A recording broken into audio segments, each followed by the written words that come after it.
প্রাচীন ধর্মগ্রন্থের ভেতরে কি ভবিষ্যতের কোনো সংকেত লুকিয়ে থাকতে পারে? ধরুন, আধুনিক কোনো যুদ্ধের ভবিষ্যদ্বাণী। আজকের এই বিশেষ বিশ্লেষণে আমরা ঠিক এমনই একটি ব্যাখ্যা তুলে ধরব। একটি উৎস দাবি করছে যে কুরআনের ভেতরেই নাকি আধুনিক যুগের এক ভয়াবহ যুদ্ধ নিয়ে সতর্কবার্তা দেয়া আছে। তো মূল প্রশ্নটা ঠিক কি? প্রশ্নটা হলো, কোরআন কি সত্যি ২০২৬ সালে একটি পারমাণবিক যুদ্ধ হওয়ার কথা বলছে? এটা কিন্তু বেশ বড় একটা দাবি। চলুন এই ব্যাখ্যার একেবারে গোড়ায় গিয়ে দেখি কিভাবে এই সিদ্ধান্তে আসা হচ্ছে। শুনলে হয়তো একটু অবাক হবেন যে এই ব্যাখ্যার শুরুটা কিন্তু সরাসরি কোরআন থেকে হয়নি। এর মূল সূত্রটা নেওয়া হয়েছে হাদিস থেকে, যা হল নবী মুহাম্মদ সাল্লাল্লাহু আলাইহি ওয়াসাল্লামের কথা ও কাজের সংকলন। আচ্ছা, যারা হাদিস শব্দটির সাথে পরিচিত নন তাদের জন্য একটু সহজ করে বলি। হাদিস হল নবীর বিভিন্ন বাণী, কাজ এবং তার দেওয়া সম্মতি, যা কোরআনের পরেই ইসলামের অত্যন্ত গুরুত্বপূর্ণ একটি উৎস হিসেবে ধরা হয়। এই যে পুরো আলোচনার কেন্দ্রবিন্দু, সেটা হলো কিতাবুল ফিরদাউসের একটি হাদিস, যেখানে বলা হয়েছে মানুষেরা অগ্নি নিক্ষেপ করবে এবং সেই অগ্নি দ্বারা তারা নিজেরাই ধ্বংস হবে। তারা এক অবাধ্য জাতি। ব্যাখ্যাকারীদের মতে এখানেই প্রথম ক্লু লুকিয়ে আছে। এখন প্রশ্ন হল, এই কথাগুলোর মানে কি?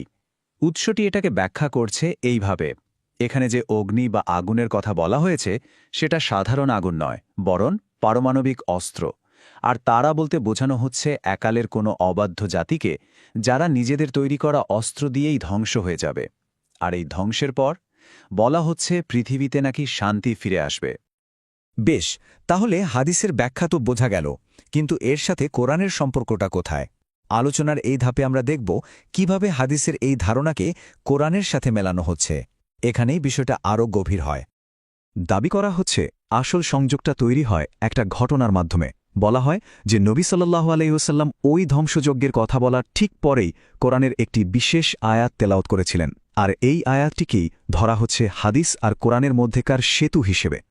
সামনে এগোনোর আগে দুটো শব্দ একটু পরিষ্কার করে নেওয়া যাক, যাতে সবার বুঝতে সুবিধা হয়। সূরা মানে হল কুরআনের এক একটি অধ্যায়, আর আয়াত হল সেই অধ্যায়ের ভেতরের এক একটি বাক্য বা শ্লোক। তো কোন আয়াতটি পাঠ করা হয়েছিল বলে দাবি করা হচ্ছে? সেটি হল সূরা ইব্রাহিমের ৪৮ নম্বর আয়াত, যার অর্থ অনেকটা এই রকম: যেদিন এই পৃথিবীকে বদলে দিয়ে অন্য এক নতুন পৃথিবী বানানো হবে, মানে এক বিশাল পরিবর্তনের কথা বলা হচ্ছে। এখন আমরা এই ব্যাখ্যার সবচেয়ে চমকপ্রদ অংশে চলে এসেছে, যেখানে দাবি করা হচ্ছে যে এই আয়াতের ভেতরে একটি সাংখ্যিক বা গাণিতিক কোড লুকিয়ে আছে, যা আমাদের একটা নির্দিষ্ট তারিখের দিকে নিয়ে যায়। কিন্তু ভাবুন তো, একটা আয়াতে নতুন পৃথিবীর কথা বলা আছে, সেখান থেকে একেবারে নির্দিষ্ট করে ২০২৬ সালের মতো একটা সংখ্যা কিভাবে পাওয়া সম্ভব? এর পেছনের যুক্তিটা ঠিক কি? চলুন সেটাই দেখা যাক। আসল ব্যাপারটা হল, এই ব্যাখ্যার মূল ভিত্তি আয়াতের কথাগুলো নয়, বরং কোরআনের কাঠামোতে ওই আয়াতটির সাংখ্যিক অবস্থান। মানে এখানে আসল খেলাটা হল সংখ্যা নিয়ে। প্রথম সংখ্যাটা হল ১৪। কেন ১৪? কারণ যে সূরা ইব্রাহিমের কথা আমরা বলছি সেটি হল পবিত্র কোরআনের ১৪ নম্বর সূরা। এরপর দ্বিতীয় সংখ্যাটি হল ৪৮। এটা আসলো কোথা থেকে? কারণ ওই সূরার যে আয়াতটিকে মূল সূত্র ধরা হচ্ছে সেটি হল ৪৮ নম্বর আয়াত। বেশ, তাহলে আমাদের কাছে দুটো সংখ্যা আছে, ১৪ আর ৪৮। এবার দেখুন গণনাটা কিভাবে করা হচ্ছে। প্রথমে এই দুটো সংখ্যাকে পাশাপাশি বসিয়ে দেওয়া হলো, হয়ে গেল ১৪৪৮। এরপর বলা হচ্ছে এই সংখ্যাটি আসলে একটি হিজরি সন, ১৪৪৮ হিজরি। আর সবশেষে এই ১৪৪৮ হিজরিকে যখন আমরা প্রচলিত গ্রিগেরিয়ান বা ইংরেজি ক্যালেন্ডারে রূপান্তর করি, তখন বছরটা দাঁড়ায় ২০২৬। কিন্তু এখানে শেষ নয়। শুধু ধ্বংসের বছরই নয়, এই যুদ্ধটা কখন শুরু হতে পারে সেটার জন্য সূরা আদ-দুখান থেকে আরেকটি সাংখ্যিক সূত্র বের করার দাবি করা হয়েছে।